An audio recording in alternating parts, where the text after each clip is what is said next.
Hey guys, how you doing? This is Coach Vic, Force Fitness Club, CrossFit Ridgewood. We're gonna go over a little bit of a home workout, something that you can do at home today. We know we're all bummed not being able to make it out to our favorite gym. So we got a little something for you that you can do in the comfort of your home, in the park, or wherever else you feel comfortable. Today we're gonna do Tabatas. I really like Tabatas because they're very versatile. You can do a Tabata with basically any type of movement. A Tabata is simply 8 rounds of a specific movement, 20 seconds of work for each round with 10 seconds rest between rounds. You can do that with almost any work, with weights, without weights, body weight, anything you want to do. Today we're going to do 3 different movements, okay? So that means 1 movement per Tabata, 8 rounds of the first movement, 8 rounds of the second movement, 8 rounds of the third movement with 2 minutes rest in between. Now, one of the things that I suggest in order to be able to time yourself is to download yourself a Tabata timer. You can go in the App Store on your Samsung phone or your iPhone, download a Tabata timer, and it'll do the timing for you, so you don't have to keep looking up at the clock. You can just concentrate on work.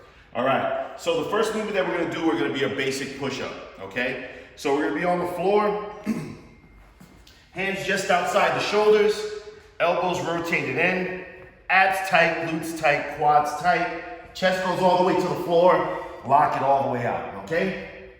This is your basic push-up. Now, what I love about the push-up is that not only is it a great upper body exercise, but it's a great core exercise as well. If you maintain that tight core and keep that flat back, you're actually working your core as well. Now let's talk about modifications for the push-up, because there's a lot of people that are not gonna be able to go very long, especially 8 rounds of 20 seconds doing push-ups on the floor. What I don't like are knee push-ups. We know the standard knee push-ups that we were taught when we were kids, right? The reason I don't like this is even if you do this right, but most people don't. Most people end up putting their butt up in the air and kind of doing this sort of thing. The reason I don't like that is even if you do it right, you're taking your core completely out of the movement, and I don't like that. So what I suggest to most of my clients is to elevate the body, change the angle, and that way you're still able to maintain that tight core and keep the same movement. You're just taking a little bit of the pressure off of your upper body.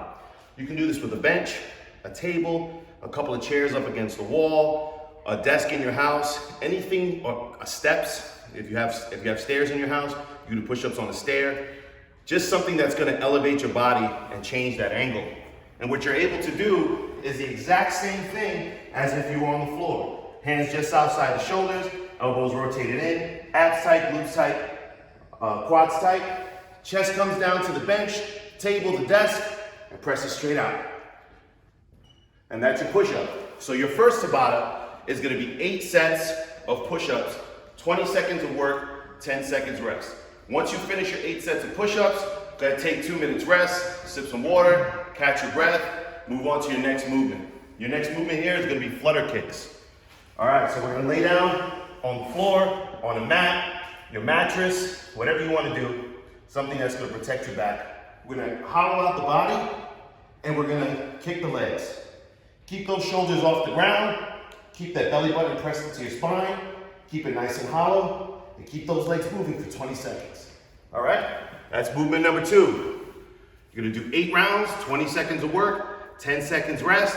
When you finish your 8 rounds of Flutter Kicks, you're gonna rest 2 minutes. Finally, we've got jump squats. Yeah, these suck.